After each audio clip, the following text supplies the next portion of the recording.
उपकरणों राही ਕਰਨ ਉਪਰੰਤ ਫਿਟਨੈਸ ਸਰਟੀਫਿਕੇਟ ਜਾਰੀ ਕੀਤੇ ਜਾਣ ਦਾ ਪ੍ਰਬੰਧ ਹੋਵੇਗਾ। ਇਸ ਸੈਂਟਰ ਦੀ ਸਾਲਾਨਾ 72,000 ਵਹੀਕਲ ਦੀ ਇੰਸਪੈਕਸ਼ਨ ਕਰਨ ਦੀ ਸਮਰੱਥਾ ਹੈ। 14 ਏਕੜ ਵਿੱਚ ਬਣਨ ਜਾ ਰਹੇ ਟ੍ਰੈਫਿਕ ਰਿਸਰਚ ਸੰਸਥਾ ਵਿੱਚ ਹਰ ਸਾਲ ਲਗਭਗ 20,000 ਡਰਾਈਵਰਾਂ ਨੂੰ ਟ੍ਰੇਨਿੰਗ ਦੇਣ ਦਾ ਪ੍ਰਬੰਧ ਹੋਵੇਗਾ। ਇਸ ਸੈਂਟਰ ਵਿੱਚ ਵਰਲਡ ਕਲਾਸ ਆਧੁਨਿਕ ਡਰਾਈਵਿੰਗ ਟੈਸਟਿੰਗ ਸਿਸਟਮ ਲਗਾਇਆ ਜਾਵੇਗਾ। ਬੱਸਾਂ ਅਤੇ ਹੋਰ ਪ੍ਰਾਈਵੇਟ ਵਹੀਕਲਸ ਰਾਹੀਂ ਸਫ਼ਰ ਕਰਨ ਵਾਲੀਆਂ ਔਰਤਾਂ ਅਤੇ ਬੱਚਿਆਂ ਦੇ ਸੁਰੱਖਿਅਤ ਸਫ਼ਰ ਦੇ ਮੱਦੇਨਜ਼ਰ ਇਹਨਾਂ ਵਹੀਕਲਸ ਵਿੱਚ ਪੈਨਿਕ ਬਟਨ ਅਤੇ ਵਹੀਕਲ ਲੋਕੇਸ਼ਨ ਟਰੈਕਿੰਗ ਉਪਕਰਨ ਲਗਾਉਣ ਲਈ ਲਗਭਗ 15 ਕਰੋੜ ਦੀ ਲਾਗਤ ਦਾ ਪ੍ਰੋਜੈਕਟ ਤਿਆਰ ਕੀਤਾ ਗਿਆ ਹੈ। ਡਿਪਾਰਟਮੈਂਟ ਵੱਲੋਂ ਪੰਜਾਬ ਰੋਡਵੇਜ਼ ਪਨਬਸ ਅਤੇ PRTC ਦੇ ਰੈਵਨਿਊ ਨੂੰ ਵਾਧਾ ਕਰਨ ਲਈ ਬੱਸ ਦੀ ਮੂਵਮੈਂਟ, ਟਿਕਟਾਂ ਦੀ ਚੋਰੀ ਆਦਿ ਨੂੰ ਚੈੱਕ ਕਰਨ ਲਈ ਬੱਸਾਂ ਵਿੱਚ VTS ਵਹੀਕਲ ਟਰੈਕਿੰਗ ਸਿਸਟਮ ਲਗਾਇਆ ਗਿਆ ਹੈ। ਡਿਪਾਰਟਮੈਂਟ ਵੱਲੋਂ ਨਿਰਧਾਰਿਤ ਪਰਮਿਟਾਂ ਤੇ ਚੱਲ ਰਹੀਆਂ ਪ੍ਰਾਈਵੇਟ ਬੱਸਾਂ ਵਿੱਚ ਨਿਰਣਾ ਲਿਆ ਗਿਆ ਹੈ। ਧੰਨਵਾਦ।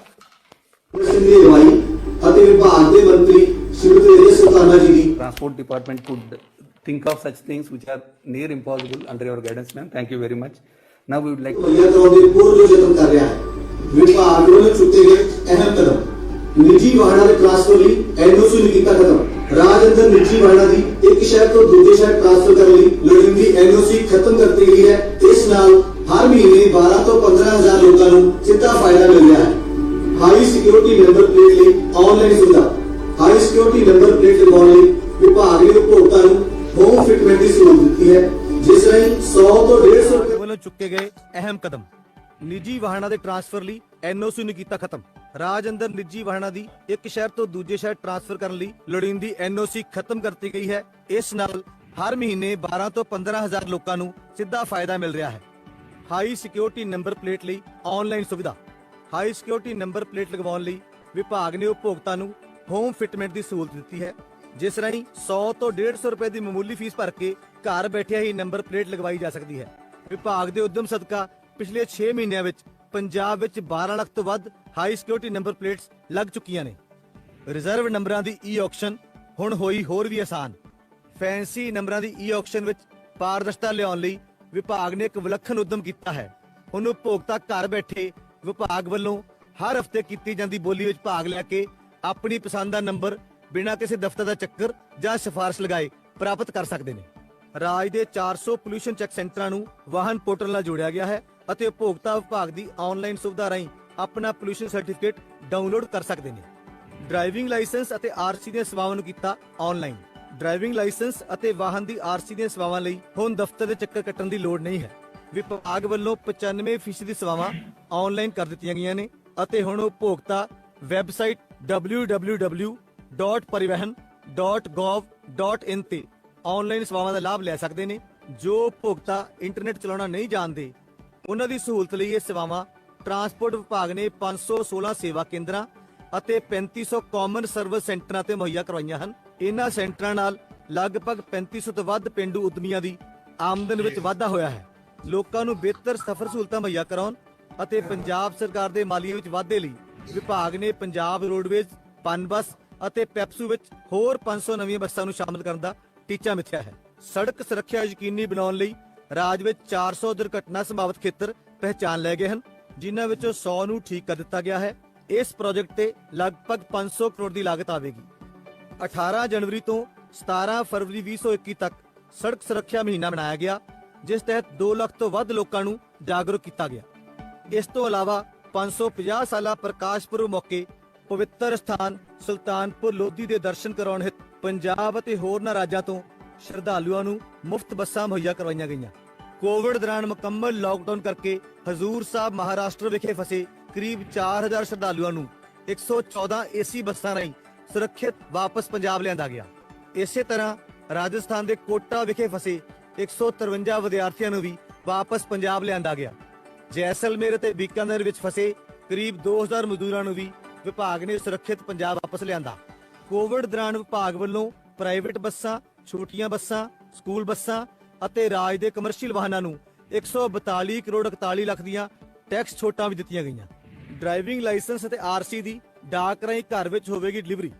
ਪੰਜਾਬ ਦੇ ਲੋਕਾਂ ਦੀ ਸਹੂਲਤ ਲਈ ਟਰਾਂਸਪੋਰਟ ਵਿਭਾਗ ਵੱਲੋਂ ਚੰਡੀਗੜ੍ਹ ਵਿਖੇ ਰੋਜ਼ਾਨਾ 10,000 ਆਰਸੀ ਅਤੇ ਡਰਾਈਵਿੰਗ ਲਾਇਸੈਂਸ ਪ੍ਰਿੰਟ ਕਰਨ ਦੀ ਸਮਰੱਥਾ ਵਾਲੇ ਸੈਂਟਰਲਾਈਜ਼ਡ ਕਾਰਡ ਪਰਸਨਲਾਈਜੇਸ਼ਨ ਸੈਂਟਰ ਦੀ ਸ਼ੁਰੂਆਤ ਕੀਤੀ ਗਈ ਹੈ। ਭਾਰਤ ਸਰਕਾਰ ਦੀਆਂ ਹਦਾਇਤਾਂ ਅਨੁਸਾਰ ਵਨ ਨੇਸ਼ਨ ਵਨ ਕਾਰਡ ਤਹਿਤ ਇਹਨਾਂ ਡਾਕੂਮੈਂਟ ਦੀ ਪ੍ਰਿੰਟਿੰਗ ਲਈ ਵਰਤੇ ਜਾਣ ਵਾਲੇ ਸਮਾਰਟ ਕਾਰਡ ਆਧੁਨਿਕ ਸਿਕਿਉਰਿਟੀ ਫੀਚਰਸ ਜਿਵੇਂ QR ਕੋਡ, ਸਕੋਸਟਾ, ਗਲੋਚੀ ਆਦਿ ਪੈਟਰਨ ਨਾਲ ਲੈਸ ਹਨ। ਪੰਜਾਬ ਪੂਰੇ ਦੇਸ਼ ਵਿੱਚ ਇਹ ਸਿਸਟਮ ਲਾਗੂ ਕਰਨ ਵਾਲਾ ਪਹਿਲਾ ਰਾਜ ਹੈ ਜੋ ਸਮਾਰਟ ਡਾਕੂਮੈਂਟਸ ਡਾਕ ਰਾਹੀਂ ਘਰ-ਘਰ ਡਿਲੀਵਰ ਕਰ ਰਿਹਾ ਹੈ। ਮਾਣਯੋਗ ਮੁੱਖ ਮੰਤਰੀ ਕੈਪਟਨ ਅਮਰਿੰਦਰ ਸਿੰਘ ਜੀ ਅਤੇ ਮਾਣਯੋਗ ਟਰਾਂਸਪੋਰਟ ਮੰਤਰੀ ਸ਼੍ਰੀਮਤੀ ਰਜੀਆ ਸੁਲਤਾਨਾ ਜੀ ਅੱਜ ਆਰਸੀ ਅਤੇ ਡਰਾਈਵਿੰਗ ਲਾਇਸੈਂਸ ਪ੍ਰਿੰਟਿੰਗ ਕਰਨ ਦੀ ਸਮਰੱਥਾ ਵਾਲੇ ਇਸ ਸੈਂਟਰ ਨੂੰ ਲੋਕ ਅਰਪਿਤ ਕਰਨਗੇ।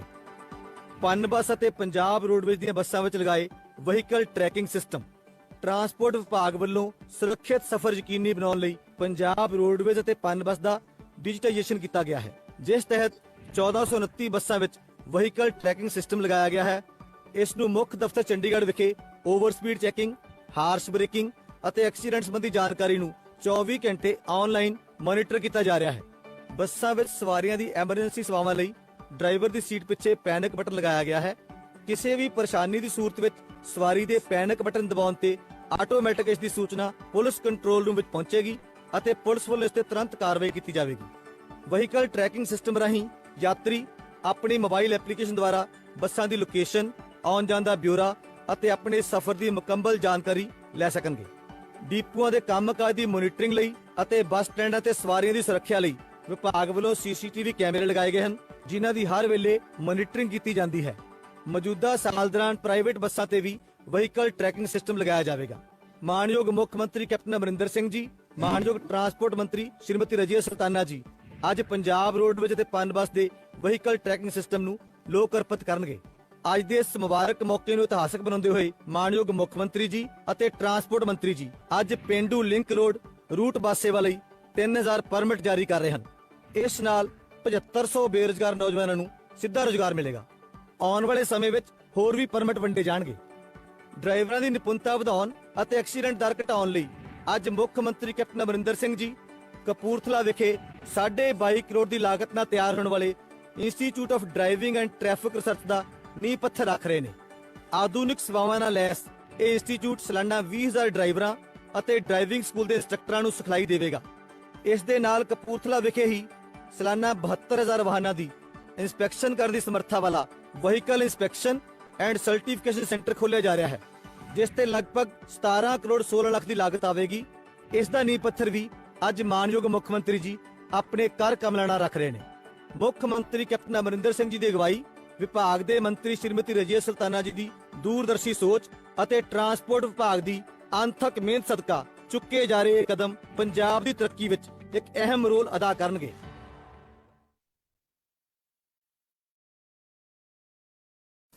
सर ਹੁਣ मैं रिक्वेस्ट करना चाहूँगा मिस्टर HS मान जो पटियाला तो ने वो अपना एक्सपीरियंस शेयर करना डिपार्टमेंट नाल जो डील करते हैं। ਸਾਰਿਆਂ ਨੂੰ ਸਤਿ ਸ਼੍ਰੀ ਅਕਾਲ ਜੀ। ਮੈਂ ਟਰਾਂਸਪੋਰਟ ਵਿਭਾਗ 'ਚ ਜੋ ਆਨਲਾਈਨ ਸੇਵਾਵਾਂ ਦਿੱਤੀਆਂ ਜਾ ਰਹੀਆਂ ਨੇ ਪੰਜਾਬ ਸਰਕਾਰ ਵੱਲੋਂ, ਉਹਨਾਂ ਤੋਂ ਬਹੁਤ ਹੀ ਜ਼ਿਆਦਾ ਪ੍ਰਭਾਵਿਤ ਹੋਇਆ ਔਰ ਮੈਂ ਬਹੁਤ ਹੀ ਖੁਸ਼ ਹਾਂ। ਮੈਂ ਇਸ ਬਾਰੇ ਆਪਣਾ ਇੱਕ ਨਿੱਜੀ ਤਜਰਬਾ ਸਾਂਝਾ ਕਰਨਾ ਚਾਹੁੰਦਾ ਹਾਂ। ਮੈਂ 2-3 ਮਹੀਨੇ ਪਹਿਲੇ ਨਵੀਂ ਗੱਡੀ ਲਈ ਸੀ ਅਤੇ ਮੈਂ ਉਸ ਦੇ ਲਈ ਕੋਈ ਫੈਂਸੀ ਨੰਬਰ ਲੈਣਾ ਚਾਹੁੰਦਾ ਸੀ। ਪੁਰਾਣੇ ਟਾਈਮਾਂ ਦੇ ਵਿੱਚ ਹੁੰਦਾ ਸੀ, ਤੁਸੀਂ ਕੋਈ ਫੈਂਸੀ ਨੰਬਰ ਲੈਣਾ, ਤੁਹਾਨੂੰ ਜ਼ਰੂਰਤ ਪੈਂਦੀ ਸੀ ਵੀ ਜਾਂ ਤਾਂ ਤੁਸੀਂ ਆਪਣੇ ਕਿਸੇ ਪੋਲੀਟੀਕਲ ਲਿੰਕ ਨੂੰ ਯੂਜ਼ ਕਰੋ ਜਾਂ ਕਿਸੇ ਅਫਸਰ ਸਾਹਿਬਾਨ ਨੂੰ ਬੇਨਤੀ ਕਰੋ ਜੀ ਮੈਨੂੰ ਇਹ ਨੰਬਰ ਚਾਹੀਦਾ ਹੈ। ਪਰੰਤੂ ਹੁਣ ਐਸਾ ਇੱਕਦਮ ਕਲੀਅਰ, ਕ੍ਰਿਸਟਲ ਕਲੀਅਰ, ਪਾਰਦਰਸ਼ੀ ਸਿਸਟਮ ਹੋ ਗਿਆ ਹੈ। ਤੁਸੀਂ ਜਸਟ ਰਜਿਸਟਰ ਆਪਣੇ ਘਰ ਬੈਠੇ ਆਨਲਾਈਨ ਤੁਸੀਂ ਬੋਲੀ ਦਿਓ and ones you are through, ਤੁਹਾਨੂੰ ਕਿਸੇ ਬੰਦੇ ਨੂੰ ਰਿਕੁਐਸਟ ਕਰਨ ਦੀ ਲੋੜ ਨਹੀਂ, ਕਿਸੇ ਬੰਦੇ ਨੂੰ ਰਿਸ਼ਵਤ ਦੇਣ ਦੀ ਲੋੜ ਨਹੀਂ। ਪਾਰਦਰਸ਼ੀ ਤਰੀਕੇ ਦੇ ਨਾਲ ਪੈਸੇ ਜਮ੍ਹਾਂ ਕਰਵਾਓ, ਘਰ ਬੈਠੇ ਹੀ ਆਰਸੀ ਆ ਜਾਂਦੀ ਹੈ। ਔਰ ਇਹ ਸਿਸਟਮ ਬਹੁਤ ਹੀ ਅੱਛਾ ਹੈ ਔਰ ਇਸ ਦੇ ਨਾਲ ਸਰਕਾਰ ਨੂੰ ਰੈਵਨਿਊ ਵੀ ਆਉਂਦਾ ਹੈ, ਵਿਚ ਇਜ਼ ਅ ਗੁੱਡ ਥਿੰਗ। ਦੂਸਰਾ ਮੈਂ ਸ਼ੇਅਰ ਕਰਨਾ ਚਾਹੁੰਦਾ ਜੀ, ਜਿਸ ਤਰ੍ਹਾਂ ਅੱਗੇ ਹੁੰਦਾ ਸੀ ਵੀ ਇੱਕ ਵਾਰ ਤੁਹਾਡੀ ਆਰਸੀ ਬਣ ਗਈ, ਫਿਰ ਤੁਹਾਨੂੰ ਇਹ ਹਾਈ ਜਿਹੜੀ ਸਿਕਿਉਰਿਟੀ ਪਲੇਟਸ ਨੇ ਇਹ ਲੈਣਾ ਵੀ ਇੱਕ ਬਹੁਤ ਵੱਡੀ ਮੁਹਿੰਮ ਹੁੰਦੀ ਸੀ। ਤੁਸੀਂ ਅਪਲਾਈ ਕਰੋ, ਜਿਹੜੇ ਪਲੇਟਸ ਬਣਾਉਂਦੇ ਨੇ ਉਹ ਕਹਿੰਦੇ ਨੇ ਜੀ 2 ਮਹੀਨੇ ਬਾਅਦ ਆ ਜਾਣਾ ਜੀ, 1.5 ਮਹੀਨੇ ਬਾਅਦ ਆ ਜਾਣਾ। ਹੁਣ I applied for the plates ji, I got my plates in just a couple of days at my home, which is just wonderful. ਮੈਂ ਇਹ ਸਾਰੀਆਂ ਆਨਲਾਈਨ ਫੈਸਿਲਿਟੀਜ਼ ਲਈ ਪੰਜਾਬ ਸਰਕਾਰ ਨੂੰ ਔਰ ਸਾਰੇ ਟਰਾਂਸਪੋਰਟ ਡਿਪਾਰਟਮੈਂਟ ਨੂੰ ਪੰਜਾਬ ਦੇ ਨੂੰ ਆਪਣੇ ਵੱਲੋਂ ਬਹੁਤ ਹੀ ਵਧਾਈ ਦਿੰਦਾ ਔਰ ਇਹ ਜੋ ਆਨਲਾਈਨ ਸਿਸਟਮ ਹੈ this is just wonderful. Thank you very much. Thank you very much. Thank you. Now I would like to call Paramjit ji from Hoshiarpur अपने विचार अपने एक्सपीरियंस साझा करें. Hello thank you sir. ਮੈਂ ਪਰਮਜੀਤ ਸਿੰਘ ਸਨ of Amarjit Singh ਪਿੰਡ ਪੰਡੋਰੀ ਬਾਬਾ ਦਾਸ ਜ਼ਿਲ੍ਹਾ ਹੁਸ਼ਿਆਰਪੁਰ ਦਾ ਰਹਿਣ ਵਾਲਾ ਹਾਂ. ਮੈਂ ਅਖਬਾਰ ਵਿੱਚ ਪੜ੍ਹਿਆ ਕਿ ਸਾਰਾ ਟਰਾਂਸਪੋਰਟ ਦਾ ਕੰਮ ਆਨਲਾਈਨ ਐਮ-ਪਰਿਵਾਹਨ ਤੇ ਹੁੰਦਾ ਹੈ. ਇਸ ਤੋਂ ਬਾਅਦ ਮੈਂ ਆਪਣਾ ਲਾਇਸੈਂਸ ਤੇ ਆਰਸੀ ਲਈ ਇਸ ਤੇ ਅਪਲਾਈ ਕੀਤਾ. ਇਸ ਤੋਂ ਬਾਅਦ ਮੇਰਾ ਸਾਰਾ ਕੰਮ ਬੜੀ ਆਸਾਨੀ ਨਾਲ ਹੋ ਗਿਆ ਤੇ ਮੈਨੂੰ ਕਿਸੇ ਵੀ ਪ੍ਰਕਾਰ ਦੀ ਕੋਈ ਖੱਜਲ ਖੁਆਰੀ ਨਹੀਂ ਹੋਈ. ਇਸ ਲਈ ਮੈਂ ਪੰਜਾਬ ਦੇ ਮੁੱਖ ਮੰਤਰੀ ਮਾਨਯੋਗ ਮੁੱਖ ਮੰਤਰੀ ਜੀ ਤੇ ਸੁੰਦਰ ਸ਼ਾਮ ਅਰੋੜਾ ਜੀ ਦਾ ਦਿਲੋਂ ਧੰਨਵਾਦ ਕਰਦਾ ਹਾਂ. Thank you. करांगा मिस्टर दलजीत सिंह गुरदासपुर ने अपने एक्सपीरियंस शेयर करेंगे. मिस्टर दलजीत सिंह. ਮੈਂ ਦਲਜੀਤ ਸਿੰਘ ਗੁਰਦਾਸਪੁਰ ਦਾ ਰਹਿਣ ਵਾਲਾ ਜੀ. ਮੈਂ ਸੰਨ 1985 ਵਿੱਚ ਪੰਜਾਬ ਸਰਕਾਰ ਵੱਲੋਂ ਪੜ੍ਹੇ ਲਿਖੇ ਨੌਜਵਾਨਾਂ ਨੂੰ ਰੁਜ਼ਗਾਰ ਦੇਣ ਲਈ ਸ਼ੁਰੂ ਕੀਤੀ ਮਿੰਨੀ ਬੱਸ ਸਕੀਮ ਤਹਿਤ ਟਰਾਂਸਪੋਰਟ ਦੇ ਕਾਰੋਬਾਰ ਨੂੰ ਆਪਣੀ ਰੋਜੀ ਰੋਟੀ ਦਾ ਸਾਧਨ ਬਣਾਇਆ ਸੀਗਾ ਜੀ. ਪਰ ਮਾਨਯੋਗ ਸੁਪਰੀਮ ਕੋਰਟ ਦੇ ਫੈਸਲੇ ਤੋਂ ਬਾਅਦ ਮੇਰੇ ਪਰਮਿਟ ਕੈਂਸਲ ਹੋ ਗਏ ਸਨ ਜੀ. ਇਸ ਲਈ ਮੈਂ ਬੈਂਕਾਂ ਤੋਂ ਲਏ ਕਰਜ਼ੇ ਦੀ ਮਾਰ ਹੇਠ ਆਉਣ ਕਰਕੇ ਪਰੇਸ਼ਾਨ ਰਹਿਣ ਲੱਗ ਗਿਆ, ਕਿਉਂਕਿ ਮੇਰੇ ਕੋਲ ਇਸ ਉਮਰ ਵਿੱਚ ਹੋਰ ਕੋਈ ਕਾਰੋਬਾਰ ਕਰਨ ਦਾ ਤਜਰਬਾ ਵੀ ਨਹੀਂ ਸੀਗਾ ਜੀ. ਪਰ ਪਿਛਲੇ ਸਾਲ ਪੰਜਾਬ ਸਰਕਾਰ ਵੱਲੋਂ ਆਨਲਾਈਨ ਮਿੰਨੀ ਬੱਸ ਦੇ ਪਰਮਿਟ ਦੇਣ ਲਈ ਅਰਜ਼ੀਆਂ ਦੀ ਮੰਗ ਕੀਤੀ ਗਈ ਸੀ. ਮੈਂ ਉਸ ਸਕੀਮ ਤਹਿਤ ਪਰਮਿਟ ਅਪਲਾਈ ਕੀਤਾ ਸੀ. ਮੇਰੇ ਕੋਲ ਕੋਈ ਸਿਫਾਰਸ਼ ਵੀ ਨਹੀਂ ਸੀ ਜੀ. ਅਤੇ ਹੁਣ ਮੈਨੂੰ ਜਦੋਂ ਕੱਲ ਆਰਟੀਏ ਦਫ਼ਤਰ ਗੁਰਦਾਸਪੁਰ ਤੋਂ ਫੋਨ ਆਇਆ ਕਿ ਆਪ ਜੀ ਨੂੰ ਪੰਜਾਬ ਸਰਕਾਰ ਵੱਲੋਂ ਸਵੈ ਰੁਜ਼ਗਾਰ ਸਕੀਮ ਤਹਿਤ ਮਿੰਨੀ ਬੱਸ ਦਾ ਪਰਮਿਟ ਦਿੱਤਾ ਗਿਆ ਹੈ ਜੀ, ਤੇ ਮੇਰੀ ਖੁਸ਼ੀ ਦੀ ਕੋਈ ਹੱਦ ਨਾ ਰਹੀ. ਇਹ ਪਰਮਿਟ ਮੈਨੂੰ ਬਿਨਾਂ ਕਿਸੇ ਸਿਫਾਰਸ਼ ਤੇ ਬਿਨਾਂ ਕਿਸੇ ਰਿਸ਼ਵਤ ਤੋਂ ਦਿੱਤਾ ਗਿਆ ਹੈ ਜੀ. ਤੇ ਅਜਿਹੀ ਹਾਲਾਤ ਵਿੱਚ ਮੈਂ ਕੈਪਟਨ ਅਮਰਿੰਦਰ ਸਿੰਘ ਜੀ ਮੁੱਖ ਮੰਤਰੀ ਪੰਜਾਬ, ਜਿਨ੍ਹਾਂ ਨੇ ਮੇਰੀ ਬਾਂਹ ਫੜ ਕੇ ਮੈਨੂੰ ਆਰਥਿਕ ਮੰਦੀ ਦਾ ਸ਼ਿਕਾਰ ਹੋਣ ਤੋਂ ਬਚਾ ਕੇ ਮੁੜ ਰੁਜ਼ਗਾਰ ਤੇ ਲਾਇਆ ਹੈ ਜੀ. ਮੈਂ ਕੈਪਟਨ ਸਾਹਿਬ, ਜਾਖੜ ਸਾਹਿਬ ਤੇ ਮੰਤਰੀ ਸਾਹਿਬਾਨ ਟਰਾਂਸਪੋਰਟ ਵਿਭਾਗ ਦੇ ਸਾਰੇ ਅਧਿਕਾਰੀਆਂ ਦਾ ਤਹਿ ਦਿਲੋਂ ਧੰਨਵਾਦ ਹਾਂ ਜੀ. ਬਹੁਤ ਧੰਨਵਾਦ ਜੀ. थैंक यू दलजीत जी. ਹੁਣ ਮੈਂ ਬੇਨਤੀ ਕਰਨਾ ਚਾਹੂੰਗਾ ਭੁਪਿੰਦਰ ਕੌਰ ਜੀ ਨੂੰ ਆਪਣਾ ਐਕਸਪੀਰੀਅੰਸ ਸ਼ੇਅਰ ਕਰਨਾ ਬਠਿੰਡਾ ਤੋਂ. ਮੈਂ ਭੁਪਿੰਦਰ ਕੌਰ ਬਠਿੰਡਾ ਸ਼ਹਿਰ ਦੀ ਰਹਿਣ ਵਾਲੀ ਹਾਂ. ਕੁਝ ਸਮਾਂ ਪਹਿਲਾਂ ਮੈਂ ਸਰਕਾਰ ਵੱਲੋਂ ਅਖਬਾਰ ਵਿੱਚ ਮਿੰਨੀ ਬੱਸ ਪਰਮਿਟ ਦੇਣ ਦਾ ਇਸ਼ਤਿਹਾਰ ਦੇਖਿਆ. ਉਸ ਤੋਂ ਬਾਅਦ ਮੈਂ ਆਨਲਾਈਨ ਅਪਲਾਈ ਕੀਤਾ, ਜਿਸ ਤੋਂ ਬਾਅਦ ਅੱਜ ਮੈਨੂੰ ਸੂਚਿਤ ਕੀਤਾ ਗਿਆ ਕਿ ਤੁਹਾਡਾ ਪਰਮਿਟ ਸਰਕਾਰ ਵੱਲੋਂ ਮਨਜ਼ੂਰ ਕਰ ਲਿਆ ਗਿਆ ਹੈ. ਤੁਸੀਂ 24 ਫਰਵਰੀ 2021 ਨੂੰ ਆਪਣਾ ਗ੍ਰਾਂਟ ਪੱਤਰ ਲਿਜਾ ਸਕਦੇ ਹੋ. ਇਹ ਸੁਣ ਕੇ ਮੈਨੂੰ ਬਹੁਤ ਜ਼ਿਆਦਾ ਖੁਸ਼ੀ ਮਹਿਸੂਸ ਹੋਈ. ਇਸ ਨਾਲ ਮੈਂ ਪੜ੍ਹੀ ਲਿਖੀ ਬੇਰੁਜ਼ਗਾਰ ਇਸ 2-3 ਜਣਿਆਂ ਨੂੰ ਹੋਰ ਕੰਮ ਦੇ ਸਕਦੀ ਹਾਂ. ਇਸ ਕੰਮ ਲਈ ਮੈਨੂੰ ਕਿਤੇ ਵੀ ਸਰਕਾਰੀ ਕਿਸੇ ਵੀ ਦਫ਼ਤਰ ਜਾਂ ਕਿਸੇ ਵੀ ਸਰਕਾਰੀ ਦਫ਼ਤਰ ਜਾਂ ਕਿਸੇ ਵੀ ਕਿਤੇ ਵੀ ਜਾਣਾ ਨਹੀਂ ਪਿਆ. ਧੰਨਵਾਦ. Thank you very much. ਹੁਣ ਮੈਂ ਬੇਨਤੀ ਕਰਨਾ ਚਾਹੂੰਗਾ ਰੁਪਿੰਦਰ ਕੌਰ ਗਿੱਲ ਜੀ ਨੂੰ ਅੰਮ੍ਰਿਤਸਰ ਤੋਂ. ਹਾਂਜੀ, ਮੈਂ ਰੁਪਿੰਦਰ ਕੌਰ ਗਿੱਲ, ਪਤਨੀ ਸਰਦਾਰ ਅਜਮੇਰ ਸਿੰਘ, ਵਾਸੀ ਨੈਸ਼ਨਲ ਸਿਟੀ ਹੋਮ ਦੀ ਰਹਿਣ ਵਾਲੀ ਹਾਂ. ਮੈਂ ਪਿਛਲੇ ਦਿਨੀ 25 ਦਸੰਬਰ ਨੂੰ ਇੱਕ ਗੱਡੀ ਪਰਚੇਜ਼ ਕੀਤੀ, ਜਿਹਦਾ ਕਿ ਮੈਂ ਫੈਂਸੀ ਨੰਬਰ ਲਗਵਾਉਣਾ ਚਾਹੁੰਦੀ ਸੀਗੀ. ਸੋ ਮੈਂ ਆਰਟੀਆਈ ਆਫਿਸ ਮੈਂ ਕਾਲ ਕੀਤੀ, ਜਿਸ ਉਪਰੰਤ ਉਹਨਾਂ ਨੇ ਮੈਨੂੰ ਸਾਰਾ ਜਿਹੜਾ ਆਨਲਾਈਨ ਦਾ ਪ੍ਰੋਸੈਸ ਸਮਝਾ ਦਿੱਤਾ ਕਿਵੇਂ ਅਪਲਾਈ ਕਰਨਾ. ਮੈਂ ਆਪਣੇ ਘਰ ਤੋਂ ਬੈਠ ਕੇ ਹੀ ਆਨਲਾਈਨ ਅਪਲਾਈ ਕੀਤਾ ਜੀ. ਔਰ ਨਾਲ ਹੀ 31/1/2021 ਨੂੰ ਮੈਂ ਆਨਲਾਈਨ ਅਪਲਾਈ ਕੀਤਾ, ਰਜਿਸਟ੍ਰੇਸ਼ਨ ਕਰਵਾਈ, ਜਿਸ ਦੇ ਉਪਰੰਤ ਮੈਂ ਆਨਲਾਈਨ ਹੀ ਬੋਲੀ ਦਿੱਤੀ. ਔਰ ਇਹ ਨੰਬਰ ਮੈਨੂੰ 5/2/2021 ਨੂੰ ਮੈਨੂੰ ਜਿਹੜਾ ਇਸ਼ੂ ਹੋਇਆ, ਔਰ ਮੈਨੂੰ ਕਿਸੇ ਵੀ ਆਫਿਸ ਦਾ ਚੱਕਰ ਨਹੀਂ ਕੱਢਣਾ ਪਿਆ. ਔਰ ਬਣਦੀ ਫੀਸ ਜਿਹੜੀ ਆ ਮੈਂ 5/2/2021 ਨੂੰ ਹੀ ਦੇ ਦਿੱਤੀ. ਸੋ ਇਸ ਕਰਕੇ ਮੈਨੂੰ ਘਰੇ ਬੈਠੇ ਹੀ ਜਿਹੜੀ ਆਨਲਾਈਨ ਸਰਵਿਸ ਆ ਉਹਦਾ ਮੈਂ ਲਾਭ ਚੱਕਿਆ. ਮੈਨੂੰ ਕਿਸੇ ਆਫਿਸ ਨਹੀਂ ਜਾਣਾ ਪਿਆ, ਕਿਸੇ ਨੂੰ ਕੋਈ ਬਣਦੀ ਫੀਸ ਤੋਂ ਇਲਾਵਾ ਇੱਕ ਪੈਸਾ ਵੀ ਨਹੀਂ ਮੈਂ ਦਿੱਤਾ. ਸੋ ਮੈਂ ਧੰਨਵਾਦ ਕਰਦੀ ਹਾਂ ਪੰਜਾਬ ਸਰਕਾਰ ਦਾ, ਖਾਸ ਕਰਕੇ ਸਾਡੇ ਮੁੱਖ ਮੰਤਰੀ ਪੰਜਾਬ ਕੈਪਟਨ ਅਮਰਿੰਦਰ ਸਿੰਘ ਜੀ ਦਾ, ਜਿਨ੍ਹਾਂ ਨੇ ਇਹ ਆਨਲਾਈਨ ਸਰਵਿਸ ਜਿਹੜੀ ਸ਼ੁਰੂ ਕੀਤੀ. ਔਰ ਨਾਲ ਹੀ ਮੈਂ ਟਰਾਂਸਪੋਰਟ ਅਧਿਕਾਰੀਆਂ ਦਾ ਵੀ ਧੰਨਵਾਦ ਕਰਦੀ ਹਾਂ, ਜਿਨ੍ਹਾਂ ਨੇ ਪਬਲਿਕ ਨੂੰ ਖੱਜਲ ਖਵਾਰ ਤੇ ਵਾਧੂ ਜਿਹੜੇ ਏਜੰਟਸ ਨੂੰ ਪੈਸੇ ਪੇ ਕਰਦੇ ਸੀ ਜਾਂ ਕੋਈ ਪੋਲੀਟੀਕਲ ਲੈਵਲ ਤੇ ਸਿਫਾਰਸ਼ਾਂ ਪਾਉਣੀਆਂ ਪੈਂਦੀਆਂ ਸੀ, ਉਹਨਾਂ ਤੋਂ ਮੁਕਤ ਕਰਵਾਇਆ. ਧੰਨਵਾਦ ਕਰਦੀ ਹਾਂ ਜੀ. ਸਬਾਨ, ਹੋਰ ਸਾਰੇ ਬੈਨੀਫਿਸ਼ਰੀਜ਼, ਸਾਰੇ ਐਮਐਲਏ ਸਬਾਨ, ਔਰ ਖਾਸ ਤੌਰ ਤੇ ਮੈਡਮ ਰਜ਼ੀਆ ਸੁਲਤਾਨਾ ਜੀ ਜਿਨ੍ਹਾਂ ਨੇ ਇਸ ਮਹਿਕਮੇ ਦੀ ਬੜੀ ਖੂਬਸੂਰਤ ਅਗਵਾਈ ਕਰ ਰਹੇ ਆ ਔਰ ਬੜਾ ਖੁਸ਼ੀ ਹੋਈ ਵੇਖ ਕੇ ਵੀ ਕਿਸ ਤਰੀਕੇ ਨਾਲ ਆਮ ਲੋਕਾਂ ਨੂੰ ਇਹ ਚੀਜ਼ਾਂ ਟਰਾਂਸਪੋਰਟ ਮਹਿਕਮੇ ਵੱਲੋਂ ਇੱਕ ਐਗਜ਼ਾਮਪਲ ਸੈੱਟ ਹੋ ਰਿਹਾ, ਕਰਪਸ਼ਨ ਫ੍ਰੀ ਗੱਲਾਂ ਜਿਵੇਂ ਕਰ ਰਹੇ ਆ ਵੀ ਪੈਸਾ ਨਹੀਂ ਦੇਣਾ ਪੈ ਰਿਹਾ ਔਰ ਇਹ ਸਾਰੀਆਂ ਚੀਜ਼ਾਂ ਨੂੰ ਪ੍ਰੈਕਟੀਕਲੀ ਇਹ ਪੋਸੀਬਲ ਹੋ ਰਹੇ ਆ। ਕਿਉਂਕਿ ਅਕਸਰ ਅਗਰ ਟਰਾਂਸਪੋਰਟ ਮਹਿਕਮੇ ਦੀ ਗੱਲ ਕਰੀਏ ਤੇ ਬੱਸਾਂ ਦੀ ਗੱਲ ਕਰੋ, ਪਰਮਿਟਾਂ ਦੀ ਗੱਲ ਕਰੋ ਤੇ ਇਹਦੇ ਨਾਲ ਬਾਦਲਾਂ ਦਾ ਹੀ ਨਾਂ ਜੁੜਦਾ ਸੀ ਹਮੇਸ਼ਾ। ਕਦੀ ਬਾਦਲਾਂ ਤੋਂ ਇਲਾਵਾ ਬੱਸਾਂ ਪਰਮਿਟਾਂ ਤੋਂ ਇਲਾਵਾ ਕਦੀ ਸੁਣਿਆ ਨਹੀਂ ਸੀਗਾ ਕੁਝ ਵੀ ਆਮ ਬੰਦੇ ਕੋਲ ਵੀ ਕਦੀ ਪਰਮਿਟ ਪਹੁੰਚਣਗੇ ਜਾਂ ਕਿਸੇ ਇਹੋ ਜਿਹੇ ਲੋਕਾਂ ਕੋਲ ਵੀ ਪਰਮਿਟ ਆਣਗੇ ਜਿਨ੍ਹਾਂ ਨੇ ਸ਼ਾਇਦ ਕਦੀ ਆਸ ਉਮੀਦ ਨਹੀਂ ਹੋਊਗੀ।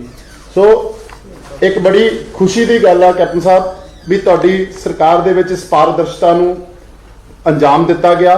ਔਰ ਰਾਜਨੀਤਿਕ ਤੌਰ ਦੇ ਉੱਤੇ ਵੀ ਅਗਰ ਗੱਲ ਕਰਨਾ ਚਾਹੀਏ ਕੈਪਟਨ ਸਾਹਿਬ, ਜਦੋਂ ਵੀ ਆਪਾਂ ਇੱਕ ਮੈਸੇਜ ਹੁੰਦਾ ਵਾ ਰਾਜਨੀਤੀ ਦੇ ਵਿੱਚ ਔਰ ਪੰਜਾਬ ਦੇ ਵਿੱਚ ਹਮੇਸ਼ਾ ਵਿਰੋਧ ਦੀ ਰਾਜਨੀਤੀ ਰਹੀ ਆ।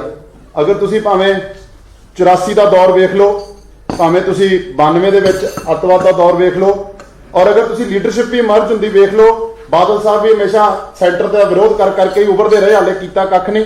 ਲੇਕਿਨ ਤੁਸੀਂ ਵੀ ਅਗਰ ਤੁਹਾਡੀ ਵੀ ਕੈਪਟਨ ਸਾਹਿਬ ਗੱਲ ਕਰੀਏ ਤੇ ਇੱਕ ਤਰ੍ਹਾਂ ਤੋਂ ਰੈਬਲ ਦੇ ਤੌਰ ਦੇ ਉੱਤੇ ਤੁਸੀਂ ਵੀ ਹਮੇਸ਼ਾ ਆਪਣਾ ਇੱਕ ਵਿਰੋਧ ਜ਼ਰੂਰ ਕੀਤਾ ਵਾ ਔਰ ਉਹਨੂੰ ਲੌਜੀਕਲ ਕਨਕਲੂਜਨ ਤੱਕ ਵੀ ਲੈ ਕੇ ਦਿੱਤਾ।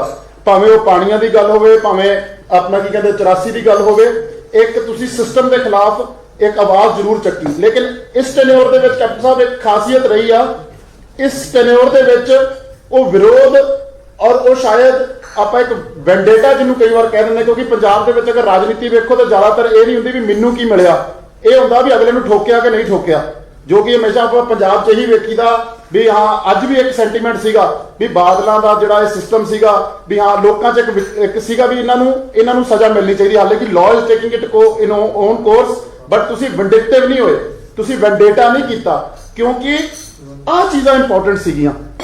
ਅੱਜ ਅਗਰ ਆਪਾਂ ਵੈਂਡੇਟਾ ਕਰਦੇ ਜਾਂ ਇਹ ਸਾਰਾ ਕੁਝ ਕਰਦੇ ਤੇ ਸ਼ਾਇਦ ਆਪਾਂ ਆਮ ਬੰਦਿਆਂ ਨੂੰ ਇਹ ਸਹੂਲਤਾਂ ਨਾ ਦੇ ਸਕਦੇ। ਅੱਜ ਟਰਾਂਸਪੋਰਟ ਮਹਿਕਮੇ ਵਿੱਚ ਮੈਂ ਆਪਣੇ ਆਪ ਦਾ ਐਕਸਪੀਰੀਅੰਸ ਸ਼ੇਅਰ ਕਰਦਾ ਸਰ, ਰੋਪੜ 'ਚ ਕਰਪਸ਼ਨ ਥਰਡੇ ਲੈਵਲ ਤੇ ਬਹੁਤ ਜ਼ਿਆਦਾ ਸੀਗੀ। ਮੈਂ ਸ਼ਾਇਦ ਐਸਟੀਸੀ ਸਾਹਿਬ ਆ, ਮੈਨੂੰ ਨਾਮ ਨਹੀਂ ਉਹਨਾਂ ਦਾ, ਡਾਕਟਰ ਅਮਰਪਾਲ ਸ਼ਾਇਦ, ਮੈਂ ਸਰ ਉਹਨਾਂ ਨੂੰ ਇੱਕ ਵਾਰ ਕਿਹਾ ਸਰ ਐਡਾ ਵਧੀਆ ਤਰੀਕੇ ਨਾਲ ਉੱਥੇ ਏਜੰਟੀ ਖਤਮ ਹੋਈ, ਜੋ ਉੱਥੇ 1000-1500 ਰੁਪਇਆ ਲਿੱਤਾ ਜਾਂਦਾ ਸੀਗਾ। ਮੈਂ ਮੈਡਮ ਰਜ਼ੀਆ ਦਾ ਵੀ ਧੰਨਵਾਦ ਕਰੂੰਗਾ, ਉਹਨਾਂ ਦੀ ਨੌਲੇਜ ਵਿੱਚ ਲਿਆਂਦਾ ਗਿਆ। ਔਰ ਸਰ ਇਹ ਥਰਡੇ ਲੈਵਲ ਦੇ ਉੱਤੇ ਜਿਹੜੇ ਰੋਜ਼ ਦੇ ਲੋਕ ਆ, ਜਿਹੜੇ ਰੋਜ਼ ਦੀਆਂ ਸ਼ਾਇਦ ਉਹਨਾਂ ਨੂੰ ਇਹ ਮਤਲਬ ਨਹੀਂ ਆ ਵੀ ਆਪਣਾ ਕੀ ਕਹਿੰਦੇ, ਉਹਨਾਂ ਨੂੰ ਆਪਣੀ ਸਹੂਲਤਾਂ ਨਾਲ ਮਤਲਬ ਆ, ਉਹਨਾਂ ਨੂੰ ਇਹ ਮਤਲਬ ਨਹੀਂ ਆ ਵੀ ਆਪਾਂ ਕਿਸੇ ਨੂੰ ਫੜ ਕੇ ਅੰਦਰ ਦਿੱਤਾ ਜਾਂ ਨਹੀਂ ਦਿੱਤਾ, ਕਿਉਂਕਿ ਉਹਦੇ ਕੋਲ ਰੋਜੀ ਰੋਟੀ ਤੋਂ ਕਮਾਉਣ ਤੋਂ ਇਲਾਵਾ ਇਹ ਚੀਜ਼ਾਂ ਬਾਰੇ ਸੋਚਣ ਦਾ ਟਾਈਮ ਨਹੀਂ ਹੈਗਾ। ਔਰ ਸਰ ਇਹ ਇਸ ਰਾਜਨੀਤੀ ਦਾ ਇੱਕ ਨਵਾਂ ਫੇਜ਼ ਆ ਸਰ, ਇਹ ਰਾਜਨੀਤੀ ਦਾ ਨਵਾਂ ਫੇਜ਼ ਆ। ਔਰ 2022 ਇਹੀ ਡਿਸਾਈਡ ਕਰੂਗਾ ਸਰ ਕਿ ਆਪਾਂ ਵੈਂਡੇਟਾ ਔਰ ਵਿਰੋਧ ਔਰ ਠੋਕਣ ਠਕਾਣ ਨੂੰ ਅੱਗੇ ਰੱਖ ਕੇ ਵੋਟਾਂ ਪਾਣੀਆਂ ਜਾਂ ਆਪਾਂ ਡਿਵੈਲਪਮੈਂਟ ਪੰਜਾਬ ਨੂੰ ਇੱਕ ਜਿਹੜੀ ਨਵੀਂ ਸੇਧ ਮਿਲ ਰਹੀ ਆ ਤੁਹਾਡੀ ਇਸ ਟੈਨਿਓਰ ਦੇ ਵਿੱਚ। ਠੀਕ ਆ ਸਰ, ਇੱਕ ਟਾਈਮ ਹੁੰਦਾ ਜਦੋਂ ਇਹ ਵੀ ਬਹੁਤ ਜ਼ਰੂਰੀ ਹੁੰਦਾ ਵਾ, ਲੇਕਿਨ ਅੱਜ ਜਿਹੜਾ ਸਮਾਂ ਵਾ, ਅੱਜ ਇਸ ਸਮੇਂ ਦੇ ਨਾਲ ਇਹਦਾ ਸਰ ਇਹ ਮਤਲਬ ਨਾ ਸਮਝੋ ਵੀ ਆਪਾਂ ਸਰ ਇਹਨਾਂ ਨੂੰ ਬਖਸ਼ ਦੇਣਾ ਵਾ, ਇਹਨਾਂ ਦਾ ਹਿਸਾਬ ਕਿਤਾਬ ਤਾਂ ਜ਼ਰੂਰ ਲੈਣਾ, ਲੇਕਿਨ ਇੰਪੋਰਟੈਂਸ ਜਿਹੜੀ ਆ ਸਰ ਉਹ ਇਸ ਚੀਜ਼ ਨੂੰ ਦੇਣੀ ਚਾਹੀਦੀ ਆ ਵੀ ਕੀ ਆਮ ਲੋਕਾਂ ਨੂੰ ਆ ਸਹੂਲਤਾਂ ਮਿਲ ਰਹੀਆਂ। ਔਰ ਸਰ ਤੁਹਾਡੇ ਟੈਨਿਓਰ ਦੇ ਅੰਦਰ ਇਹ ਇੱਕ ਰਾਜਨੀਤਿਕ ਚੇਂਜ ਆ, ਇੱਕ ਮਾਈਂਡਸੈਟ ਦੀ ਚੇਂਜ ਆ। ਅਗਰ ਪੰਜਾਬ ਇਸ ਚੀਜ਼ ਨੂੰ ਸਮਝ ਸਕੂਗਾ ਤੇ ਸਰ ਹੋਰ ਬਿਹਤਰ ਉਭਰੂਗਾ। ਨਹੀਂ ਤਾਂ ਸਰ ਸਾਰੀ ਉਮਰ ਵਿਰੋਧ ਹੀ ਕਰਦੇ ਆਏ ਆਪਾਂ, ਕਦੀ ਸੈਂਟਰ ਦਾ ਵਿਰੋਧ ਕਰ ਲਿਆ, ਕਦੀ ਆਪਸੀ ਵਿਰੋਧ ਹੋ ਗਿਆ, ਕਦੀ ਲੀਡਰਾਂ ਦਾ ਵਿਰੋਧ ਹੋ ਗਿਆ। ਅੱਜ ਲੋੜ ਆ ਸਰ ਪ੍ਰੋਗਰੈਸ ਦੀ, ਪ੍ਰੋਗਰੈਸਿਵ ਰਾਜਨੀਤੀ ਦੀ ਔਰ ਇੱਕ ਡਿਵੈਲਪਮੈਂਟ ਓਰੀਐਂਟਡ ਮੁੱਦਿਆਂ ਦੀ ਰਾਜਨੀਤੀ ਦੀ, ਜੋ ਕਿ ਸਰ ਸਾਨੂੰ ਇਸ ਵੇਖ ਰਹੀ ਆ। ਹਾਲੇ ਕਿ ਸਾਡੇ ਅੰਦਰ ਵੀ ਕਈ ਵਾਰ ਟੀਸ ਆਉਂਦੀ ਆ ਸਰ, ਇਹਨਾਂ ਨੇ 10 ਸਾਲ ਜੋ ਤਸ਼ੱਦਦਾਂ ਕੀਤੀਆਂ ਉਹਨਾਂ ਦਾ ਹਿਸਾਬ ਕਿਤਾਬ ਜ਼ਰੂਰ ਹੋਣਾ ਚਾਹੀਦਾ ਵਾ, ਸਪੈਸ਼ਲੀ ਸਰ ਬਾਦਲਾਂ ਦੀ ਬੱਸਾਂ ਦਾ। ਇਹ ਸਰ ਸਭ ਨੂੰ ਅੱਖਾਂ 'ਚ ਰੜਕਦੀਆਂ ਵੀ ਜ਼ਰੂਰ ਆ। ਉਮੀਦ ਭਾਵੇਂ ਚਲਾਨ ਕਰਕੇ, ਲੇਕਿਨ ਫਿਰ ਉਹੀ ਗੱਲ ਆ ਜਾਂਦੀ ਸਰ, ਚਲਾਨ ਕਰਕੇ ਕਿਸੇ ਦਾ ਢਿੱਡ ਨਹੀਂ ਭਰੂਗਾ। ਢਿੱਡ ਭਰੂਗਾ ਜਦੋਂ ਕਿਸੇ ਨੂੰ ਬੱਸ ਦਾ ਪਰਮਿਟ ਮਿਲੂਗਾ, ਜਦੋਂ ਕਿਸੇ ਦੀ ਜੇਬ 'ਚੋਂ 1000 ਰੁਪਇਆ ਰਿਸ਼ਵਤ ਨਹੀਂ ਜਾਊਗੀ। ਔਰ ਸਰ ਇਹ ਡਿਪਾਰਟਮੈਂਟ ਨੂੰ ਵੀ ਸਰ ਮੈਂ, ਕਿਉਂਕਿ ਸਰ ਯੰਗਸਟਰ ਵੀ ਸੁਣ ਰਹੇ ਆ, ਸਾਡੇ ਨੌਜਵਾਨ ਵੀ ਸੁਣ ਰਹੇ ਆ, ਔਰ ਉਹਨਾਂ ਨੂੰ ਇਹ ਪਰਮਿਟ ਵੀ ਮਿਲ ਰਿਹਾ। ਆਪਾਂ ਨੂੰ ਵੀ ਸਰ ਐਜ਼ ਵੋਟਰ ਵੀ ਇਹ ਚੀਜ਼ਾਂ ਦੇ ਫੈਸਲੇ ਲੈਣੇ ਪੈਣੇ ਆ ਵੀ ਕੀ ਸਰਕਾਰਾਂ ਦਾ ਕੰਮ ਸਿਰਫ ਇੱਕ ਦੂਜੇ ਨਾਲ ਵਿਰੋਧ ਦਾ ਵਾ ਜਾਂ ਡਿਵੈਲਪਮੈਂਟ ਦਾ ਵਾ। ਇਹ ਵੱਡਾ ਸਵਾਲ ਰਹੂਗਾ ਸਰ 2022 ਚ। ਉਮੀਦ ਕਰਦੇ ਆ ਇਹ ਫੈਸਲਾ, ਇਹ ਚੀਜ਼ਾਂ ਲੈ ਕੇ ਅਸੀਂ ਲੋਕਾਂ ਤੱਕ ਜਾਣ ਸਕਾਂਗੇ। ਅਖੀਰ ਦੇ ਵਿੱਚ ਸਰ ਮੈਂ ਫਿਰ ਤੁਹਾਨੂੰ